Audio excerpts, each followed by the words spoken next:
Assalamualaikum warahmatullahi wabarakatuh. Bismillahirrahmanirrahim. Alhamdulillah wassalatu wassalamu ala Rasulillah wa ala alihi wa sahbihi wa mawala wa la hawla wa la quwwata illa billah. Amma ba'du. Subhanaka la ilma lana illa ma 'allamtana innaka antal alimul hakim. Allahumma arinal haqqa haqqan warzuqna husnat tibai wa arinal batila batila warzuqna husnajtinabih.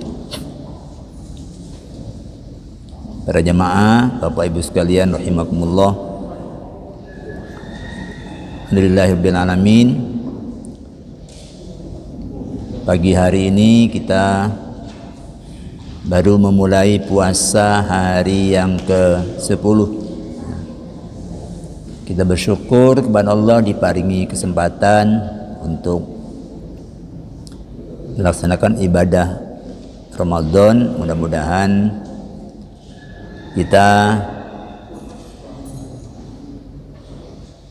dapat menyelesaikan Ramadan tahun ini dengan sebaik-baiknya. Amin, Allahumma amin. Para jamaah, sebagai bagian dari kajian fikih Ramadan pagi hari ini,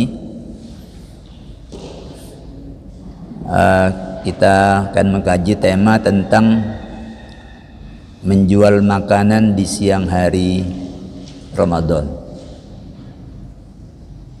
Tema ini selalu muncul karena urusan makanan itu di bulan Ramadan itu menjadi perhatian.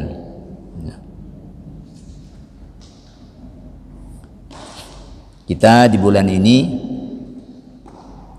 diwajibkan untuk berpantang untuk menahan diri di siang hari dari 3 pekerjaan halal yang di luar Ramadan itu biasa dilakukan di siang hari. Tidak ada larangan. 1 makan, 2 minum, 3 kumpul istri atau kumpul suami. Tapi di bulan ini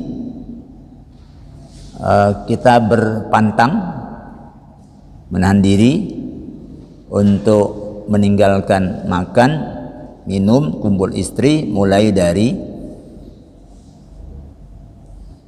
awal subuh fajar shadiq sampai terbenam matahari.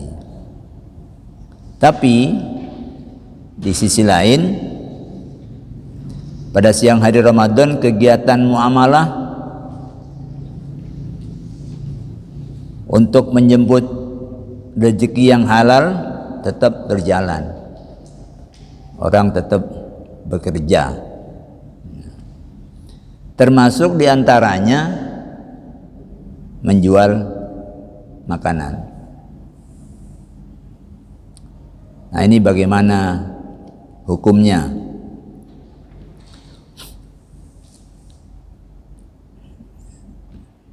Kajian kita mengenai ini kita bagi menjadi 3 bagian.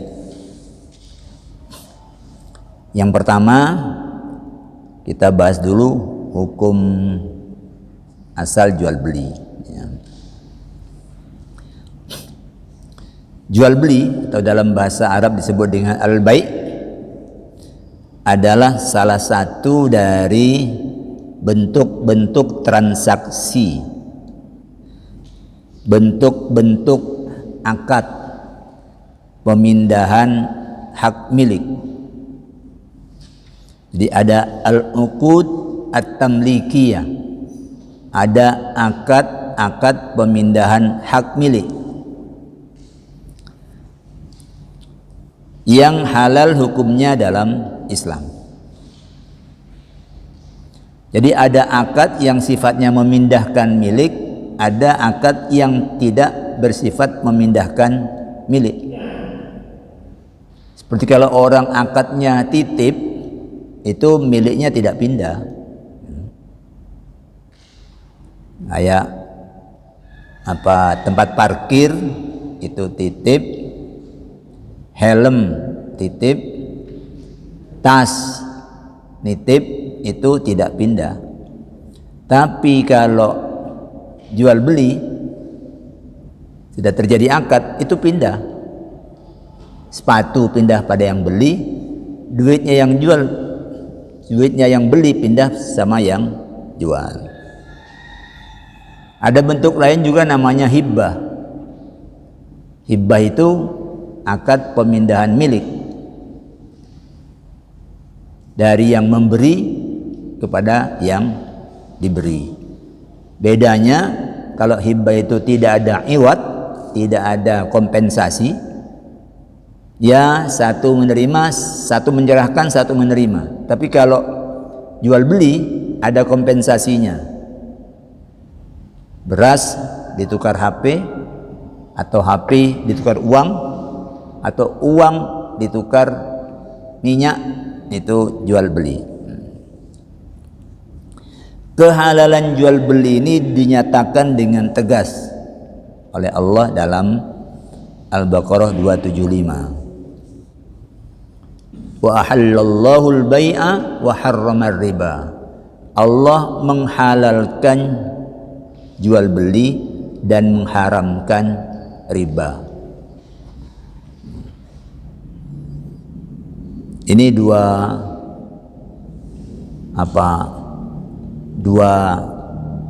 transaksi, ya. Yang satu Allah halalkan, yang lain Allah haramkan. Jadi jual beli itu halal.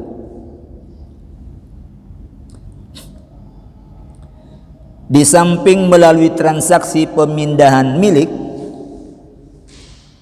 orang juga bisa punya hak milik atas barang melalui penguasaan barang mubah atau harta tak bertuan. Ini kajian yang lalu-lalu sudah pernah kita singgung, yaitu ihrazul mubahat. Itu penguasaan atas barang-barang yang tidak ada pemiliknya, benda-benda mubah. Seperti menangkap ikan, yaitu menguasai. Ya, misalnya dengan mancing, terdapat, dilepas dari kailnya, masukkan wadah, bawa pulang. Nah, itu milik kita. Itu. Asalkan itu benda mubah. Tapi kalau di kolam depan rumah orang, nah itu nyolong. Kan ada orang punya kolam, ada pancurannya untuk hiasan. Lalu kita pancing. Yang namanya ikan ada makanan ya dimakan. Jangan bilang salah ikan sampean. Kok mau makan ikan sampean tidak setia, tidak sampean sing nyolong. Ya. Tapi kalau di sungai, di laut, itu barang-barang mubah. Termasuk yang saya singgung juga memulung barang-barang bekas yang sudah dilepaskan penjagaannya oleh yang punya, itu menjadi barang mubah. Walaupun bentuknya itu masih bagus, sepatu masih bagus, tapi oleh yang punya sudah ditaruh di tempat sampah. Kenapa? Karena nomornya sisian. Yang satu nomor 40, yang satu 38. Kan gak kena digawe. Nah, dia taruh di tempat sampah. Pemulung datang, diambil, ya itu pindah sudah jadi miliknya pemulung. Jadi pemulung itu tidak nyolong, ya. kecuali kalau ambil memean itu nyolong ya. Kalau masih diambil di tempat barang-barang yang sudah dilepaskan penjagaannya oleh pemilik, itu dia mengihraz benda mubah. Jadi itu halal.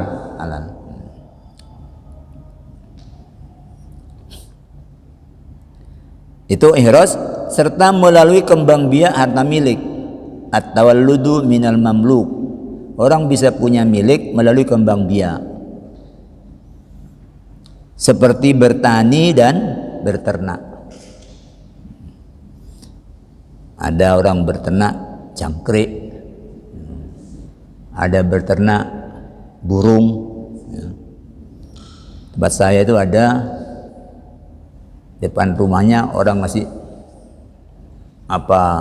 sangkar besar, terus dikasih burung parkit jantan sama betina beberapa ekor aja. Wow, itu ternyata beranak pinak di situ. Ya. Karena dicak terbang sini, beranak pinak sampai ramai. Akhirnya kemudian pedagang burung datang untuk ngambil. Orangnya dapat uang, yang dapat uang ini namanya akad, al-uqud at-tamlikiyah. Burungnya jadi milik pedagang, uang kulanya jadi milik yang punya burung. Dari kula nanti anak pinak lagi datang lagi, ambil lagi. Jadi dia cuma menyediakan kandangnya sama makanannya. Burung parkit itu terus menerus beranak pinak dan itu menghasilkan uang. Itu at-tawalludu minal mamluk. Oke. Nah, pekerjaan-pekerjaan yang halal yang menjadi sebab milik tersebut pada dasarnya boleh dilakukan kapan saja, kecuali ya, bagi muslim laki-laki dewasa, berakal, sehat dan tidak sedang dalam safar, dilarang melakukannya untuk sementara manakala tiba kewajiban untuk menunaikan salat Jumat. Bagi laki-laki dewasa yang baligh, yang berakal, kemudian sehat, tidak sakit, kemudian tidak sedang bepergian, itu kalau sudah dipanggil untuk sholat pada hari Jumat, itu dia tidak boleh melakukan pekerjaan tadi itu. Ya, sungguhnya itu yang disebut al-bai'. Ya ayyuhalladzina amanu, wahai orang-orang yang beriman, idza nudiya lis-salati, apabila sudah dipanggil untuk salat, mi yaumil jumu'ati, pada hari Jumat, fas'au ila dzikrillah, bersegeralah kalian menuju zikrullah. Wadarul bai', tinggalkan jual beli. Sebutannya jual beli, tapi sesungguhnya mencakup semua kegiatan apapun yang tidak darurat. Kalau darurat, nah itu dia dapat rukhsah. Ini kalau ditinggal, orang yang sedang operasi ini bisa mati. Ini orang baru datang bawa ambulans sampai rumah sakit, oh ini harus segera ditangani, sedang operasi, adzan. Wah, dokter kalau tinggalkan ini bisa ruwet itu. Ya, lanjutkan. Itu ada sesuatu yang sifatnya darurat. Tapi kalau jualan tinggalkan. Kalau ada istrinya yang melanjutkan, ya sudah, lanjutkan istri, karena istrinya tidak wajib salat Jumat. Kalau punya pegawai yang non muslim, lanjutkan oleh pegawainya, dia berangkat salat Jumat. Loh, kalau ngobrol-ngobrol, apalagi ngobrol-ngobrol, hentikan, segera penuhi panggilan untuk zikrullah. Jadi berkait dengan waktu transaksi orang bermuamalah itu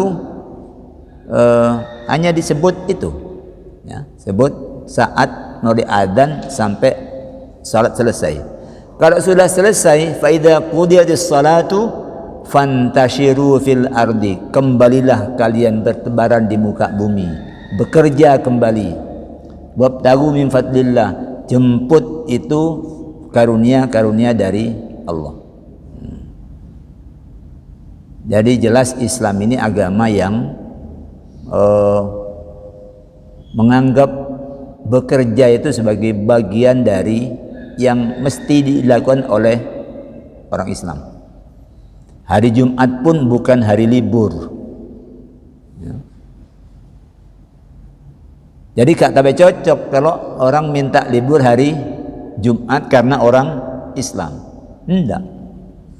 Qur'annya ya hanya ya berapalah, paling antara 30 menit 40 menit dari adzan sampai salat Jumat selesai, ya itu aja. Setelah itu kembali lagi. Maknanya hari Jumat bukan hari libur, ya. Kalau begitu nggak ada hari libur kerja dalam Islam.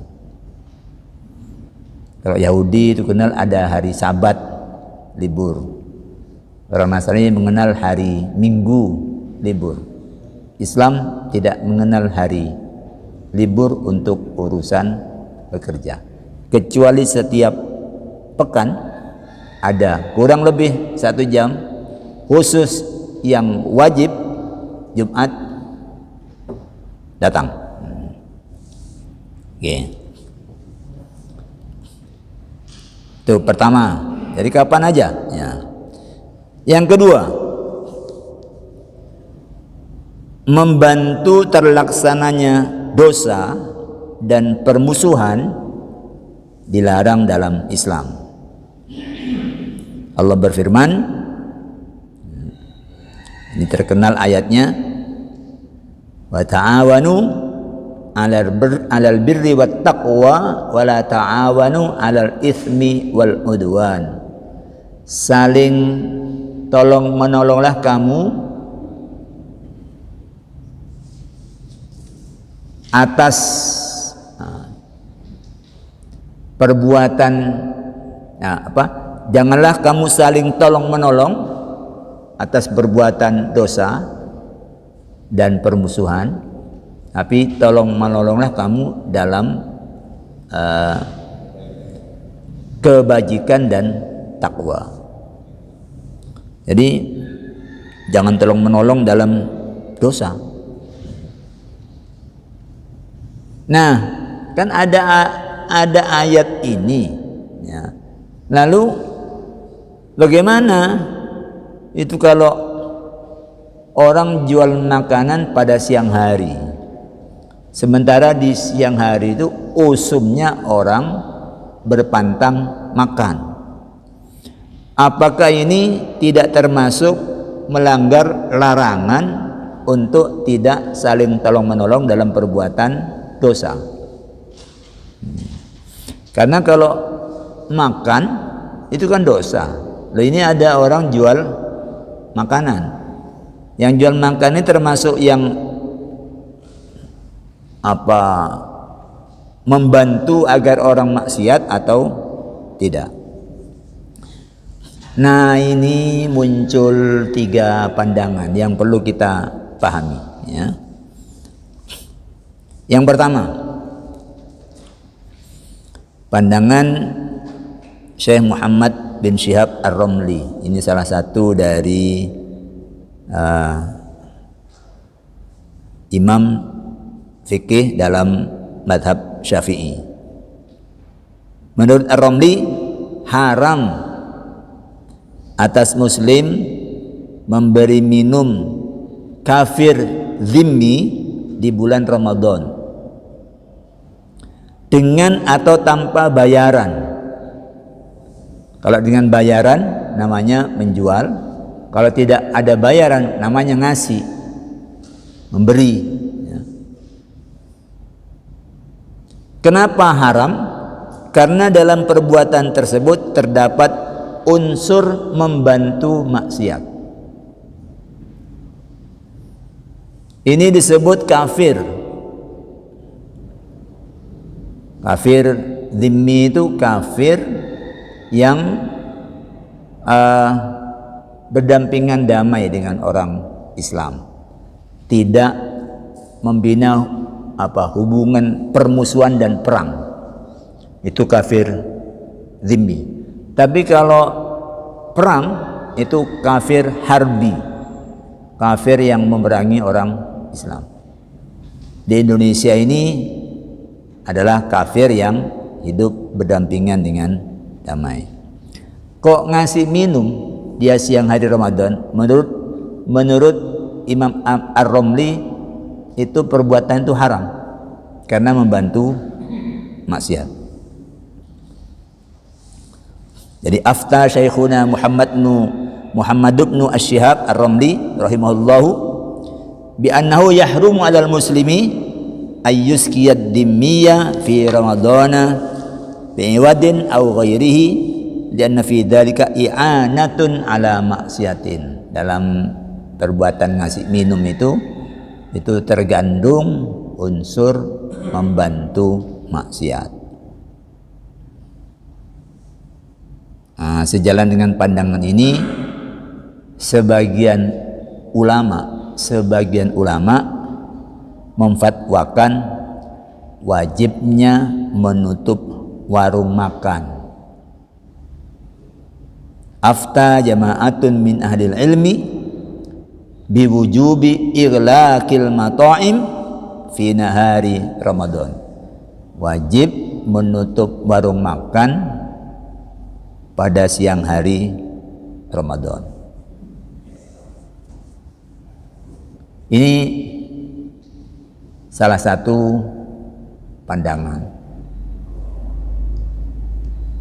Dan ini ada pengamalnya. Ada pengamalnya. Pandangan kedua,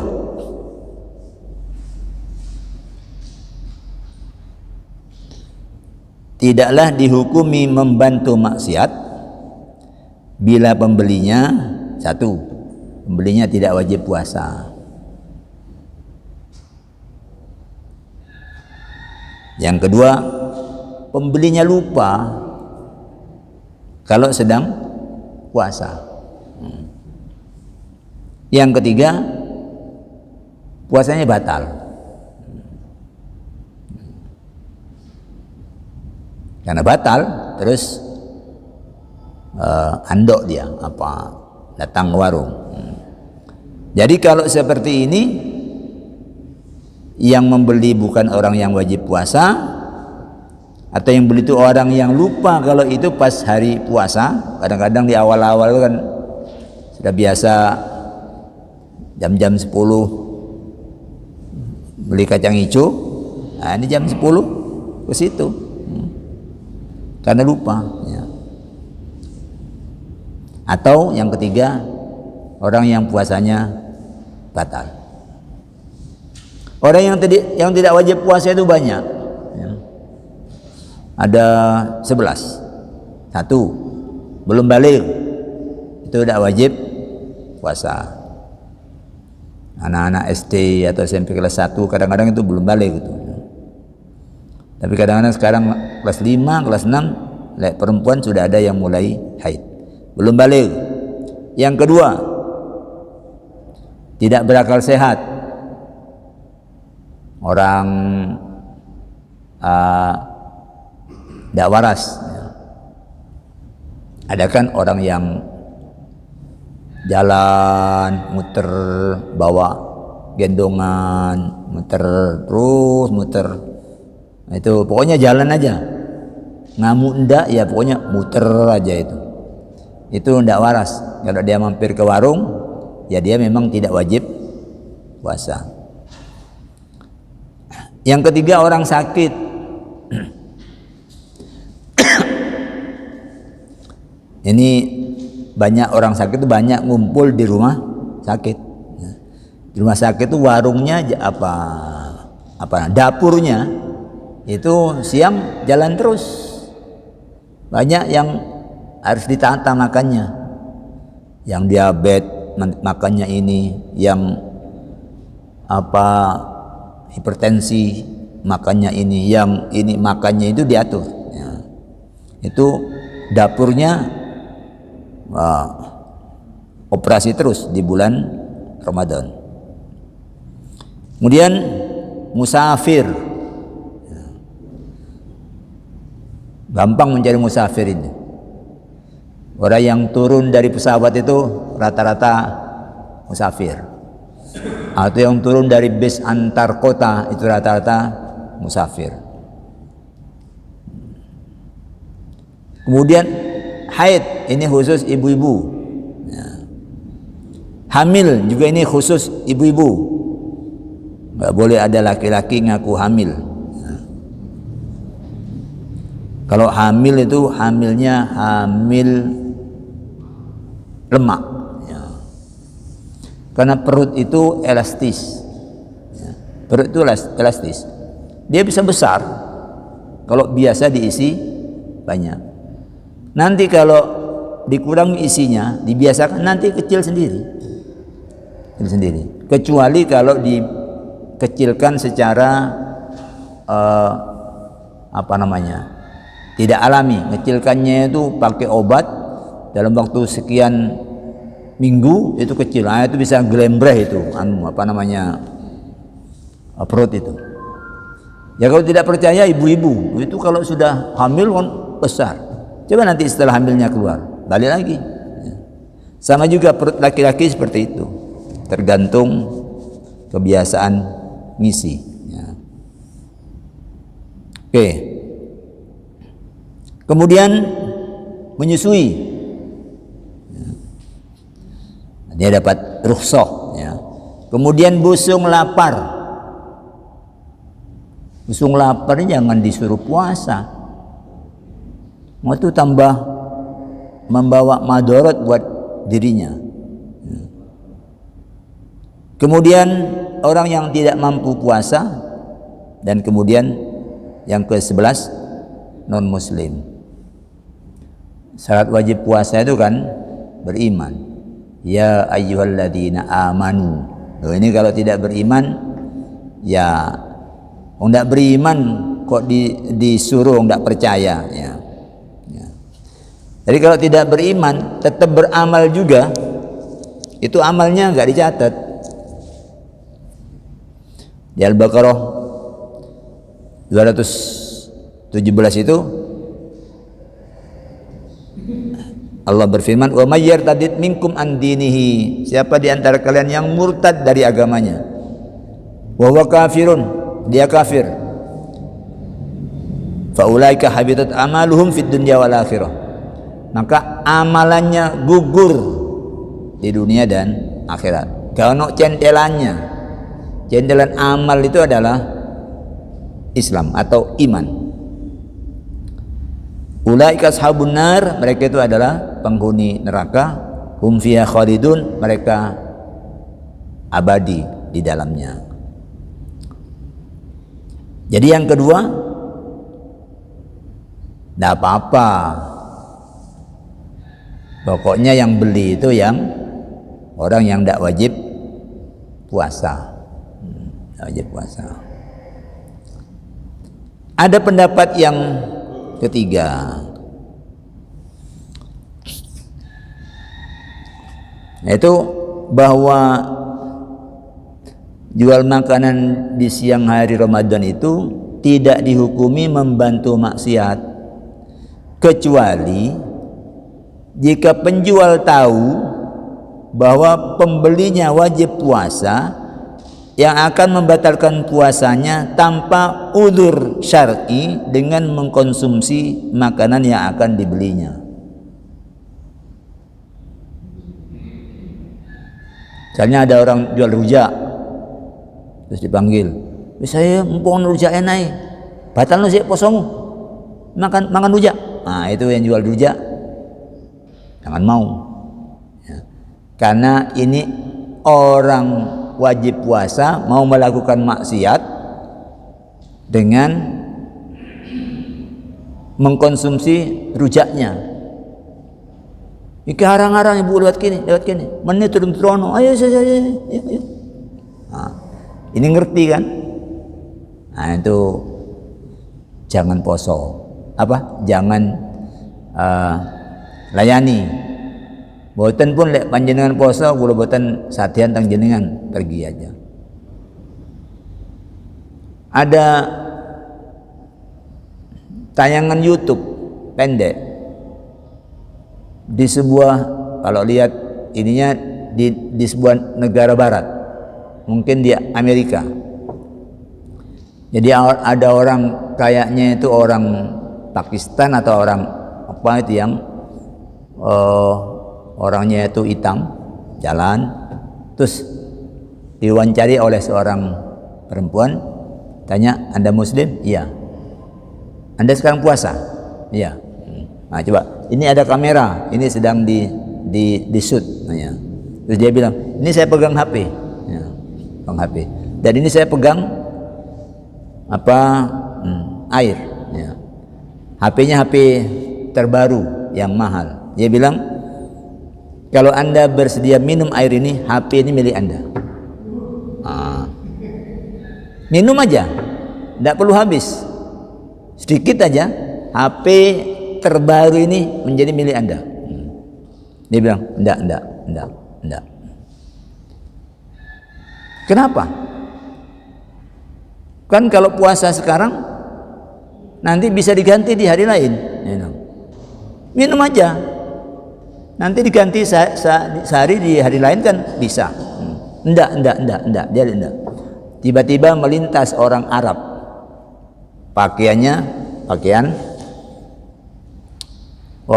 ya top itu putih, pakai Arab, ya. Disapa sama gadis, Assalamualaikum. Tanya, Anda dari mana? Dari Arab. Muslim? Iya Muslim. Ini ada tawaran menarik dari saya. Ini saya pegang air, ini HP terbaru. Anda mau melakukannya? Nah, sungguhan ini, kata dia. Iya sungguhan. Mana.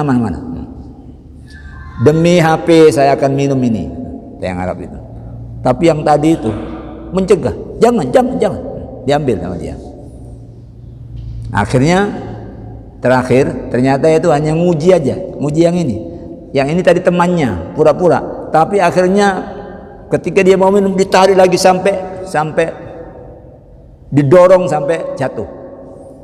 Jadi orang yang tadi ini tetap bertahan agar orang yang puasa ini jangan sampai batal.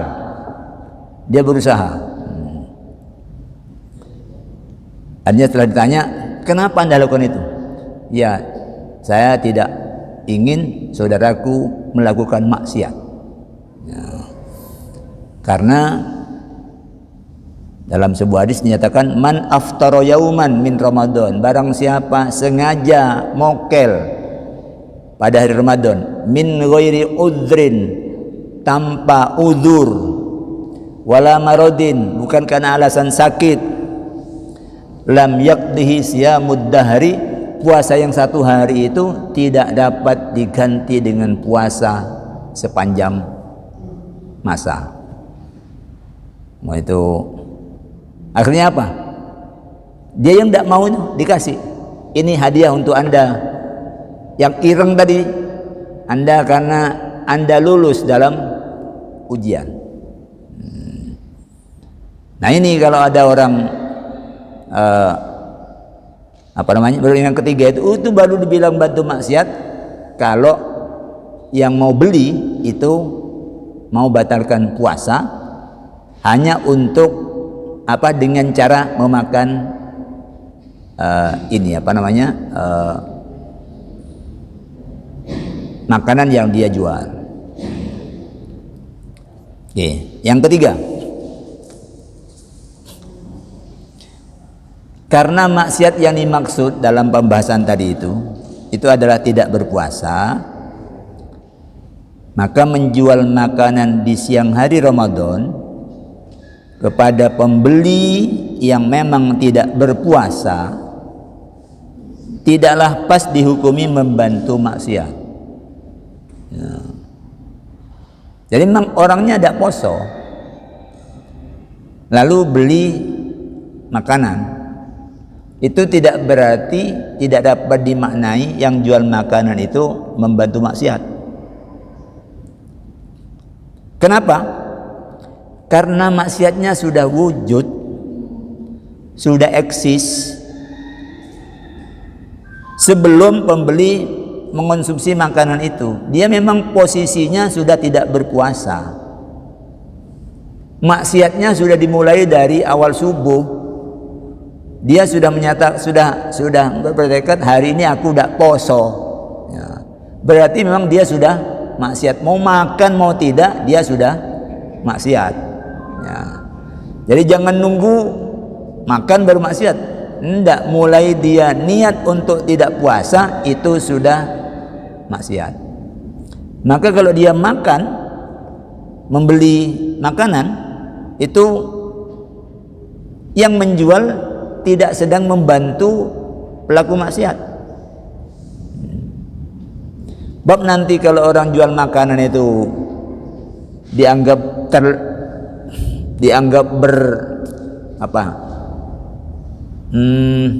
menolong orang yang maksiat, akhirnya setiap orang beli apapun harus ditanya. Nanti kalau jual orangnya pekerjaannya nyopet, terus beli bakso, boten.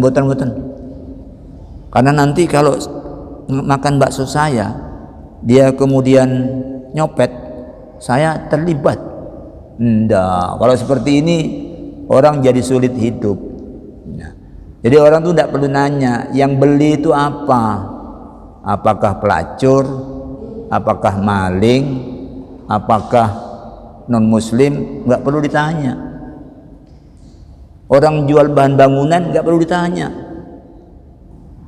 Nanti ini buat rumahnya orang non muslim, lu dia maksiat kepada Allah, tidak beriman, lu saya kan membantu. Nggak begitu ya. Kalau seperti itu agama itu menjadi angel. Karena itu Nabi ketika para sahabat bilang, ya Rasul, ini ada orang jual daging, padahal kampung itu kan belum lama masuk Islam ya. Jangan-jangan waktu nyembelihnya tidak pakai bismillah, sudah muslim tapi tidak pakai bismillah, kan baru belum lama, masih mu'allaf ya. Nabi menyatakan ya, samillah wakul, sebut nama Allah dan makan. Jadi ini mudahnya Islam. Kalau enggak, ibu-ibu datang ke pasar itu mau beli daging. Daging apa ini, Mak? Ya sapi, Bu. Yang nyembelih siapa? Yang disembelih apa enggak ini? Jangan-jangan cuma ditutukin dasi. Ya sampai tak kono-kono, enggak belonjo-belonjo kalau kemudian setiap ini harus diurus. Maka kalau orang sudah berada di pasar Islam ya, pasar yang mayoritas Islam, sudahlah, itu sangka kuatnya bahwa penyembelian itu sudah sesuai dengan syariat. Tapi kalau di pasar orang kafir, jangan beli daging. Sini khawatir, kecuali kalau ada sertifikat ini diimpor dari Indonesia, sudah ada halalnya, oh ya enggak apa-apa. Butuh pemeriksaan kalau di sebagian kawan itu yang aman beli telur. Ayam itu, telur ayam itu nggak perlu sembelih, dimanapun dia nelor telurnya halal. Tapi kalau ayam belum tentu dia disembelih belum tentu disembelih, ya, dan belum tentu yang menyembelih itu membaca basmalah. Jadi dengan demikian, pandangan yang ketiga lebih bisa diterima. Jadi baru bantu maksiat kalau memang maksiatnya belum terwujud. Ada orang mau pinjam kursi, untuk apa? Aku pancian apa? Aku kata nyolong nih. Yang ngasih bantuan pancian itu dia berserikat dalam melakukan maksiat. Atau kau nak kursi, wis tak sungginya sampean, ayo menek gini. Oh, itu malah itu membantu maksiat itu, ya, membantu maksiat. Tapi kalau enggak, jadi orang pinjam kursi mau duduk-duduk, ya sudah. Ternyata sing mau sing nyilih kursi lunggu itu maling ternyata. Gak apa-apa, ya. Dia tidak sedang berserikat dalam pekerjaan maling, ya. Jadi semua orang itu butuh makan, semua orang itu butuh berobat. Nggak bisa lalu orang berpikir kalau wong non muslim kita tak juali obat, waras dia. Kalau waras nanti beribadah lagi ke tempat maksiat sama Allah. Enggak seperti itu. Tukang taksi, becak, nggak perlu mana mau ke gereja, boten, nggak usah begitu. Itu urusan dia. Muamalah kita adalah muamalah transportasi. Ya. Saya kira itu bahasan. Nanti kalau seperti ini, yang tutup bukan hanya warung. Yang tutup itu toko juga. Kenapa? Toko jual makanan.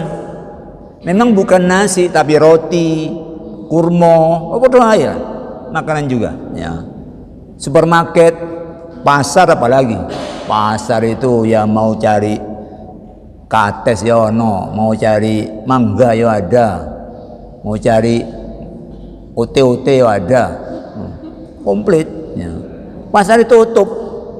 Nanti lama-lama PDAM harus tutup, nanti orang ini ngombe ya.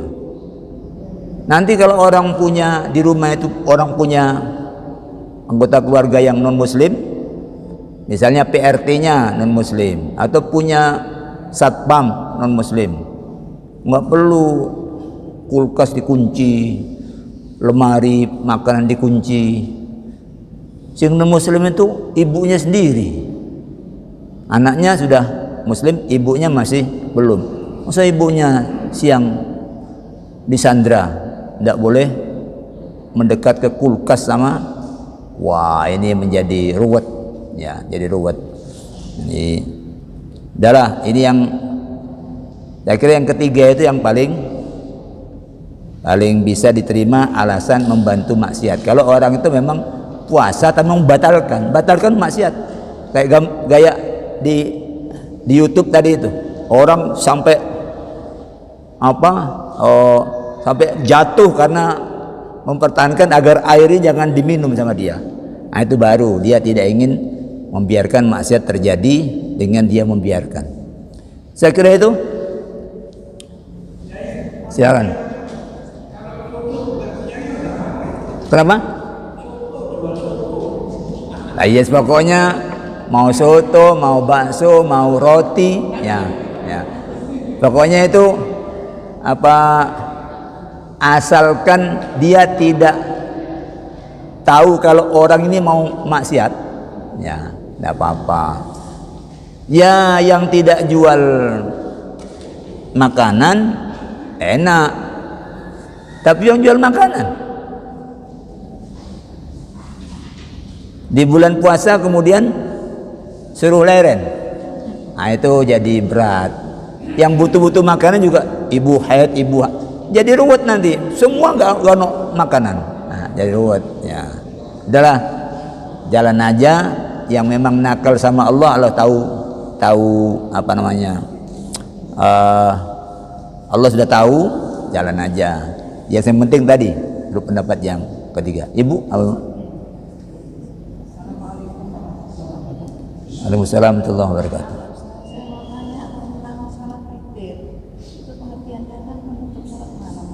Nah, jadi kalau kita setelah sholat tarawih, terus kita ingin lanjut lagi malamnya ingin sholat sunah yang lain. Nah itu kalau witirnya setelah sholat sunah yang lain gimana? Oke. Maksudnya tuh witirnya kita nggak pakai sholat. Oke. Oke, ini sholat witir. Nabi bersabda, ij'alu akhir salatikum bil laili witron. Ini menyatakan jadikan salatmu di malam hari itu ganjil. Apa? Akhir salat malammu itu ganjil. Ya. Perintah ini bukan perintah wajib. Ya. Yang bagus penutupnya ganjil. Ini bukan perintah wajib, karena Nabi kepada beberapa sahabat itu memerintahkan untuk salat witir sebelum tidur. Ya, salat witir sebelum tidur. Itu tadi itu artinya sunnah aja, bukan salat witir, bukan salat penutup, tapi itu Nabi anjurkan jadikan penutup salat malam. Ya. Sahabat-sahabat Nabi itu banyak yang oleh Nabi itu dianjurkan jadi apa namanya, sebelum tidur witirlah kamu. Nah ini ada dua sahabat besar, Abu Bakar dan Umar. Yang Abu Bakar ini mengamalkan sebelum tidur witir dulu, tapi Umar enggak. Umar nanti jadikan. Itu Nabi komentari yang Abu Bakar ini hati-hati. Hati-hati, jangan-jangan nanti kebablasan. Ya, mumpung masih bisa kerjakan dulu sebelum tidur. Tapi Umar, kata Nabi, orangnya kuat, yakin bahwa nanti pasti bisa bangun. Jadi boleh kalau sudah witir di awal malam, ya, itu tidak usah witir lagi. La witroni fil laili, tidak ada dua salat witir dalam satu malam. Begitu ya? Oke.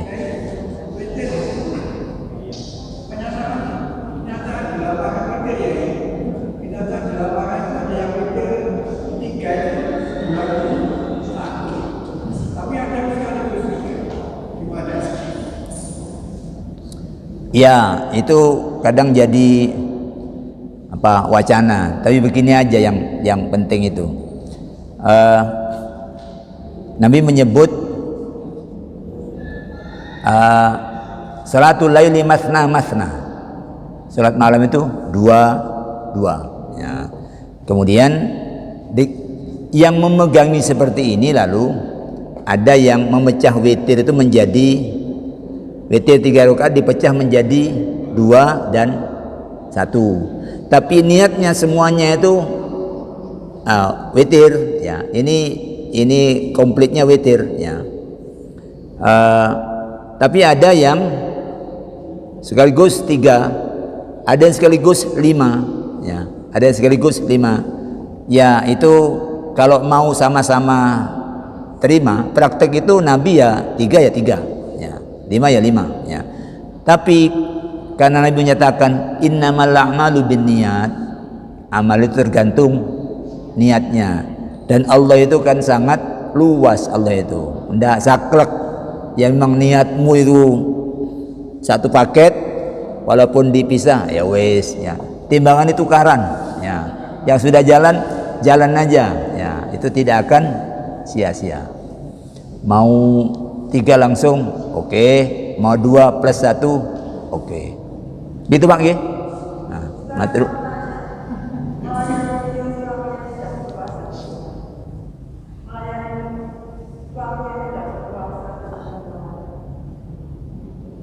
Suami tidak berpuasa. Oke. Di siang hari Ramadan. Wah, kebangetan suaminya ini. Begini Bu, Nabi menyatakan la ta'ata li makhluqin fi maksiatil khaliq. Tidak ada kata taat untuk makhluk dalam urusan maksiat kepada Al-Khaliq. Itu bukan berbakti kalau melangkai Allah. Ya. Jadi suami, orang tua, atasan, ulil amri itu hanya bisa ditaati kalau tidak maksiat. Ya. Jadi kalau ada suami perintahkan, colong itu, tomat itu, ayo, jangan lakukan. Ya. Jangan lakukan. Apalagi ini tadi, ya, itu sampai disuruh untuk membatalkan puasa dengan cara pembatalan yang itu. Tapi kalau suaminya tidak wajib puasa, kenapa? Suaminya sakit emah, dosing sakit lah emai, senjatanya kan tidak sakit. Ya kalau memang dia tidak wajib puasa, berarti tidak ada pelanggaran apa-apa. Ya.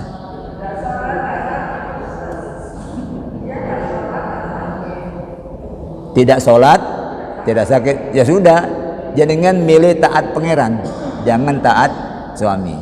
Ya.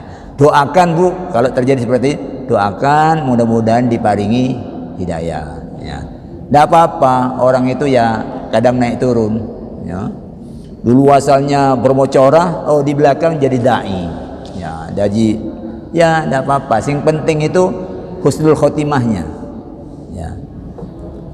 Saya kira itu. Terima kasih. Mudah bermanfaat. Aku qouli hadza wa astaghfirullah li wa lakum. Wassalamualaikum warahmatullahi wabarakatuh.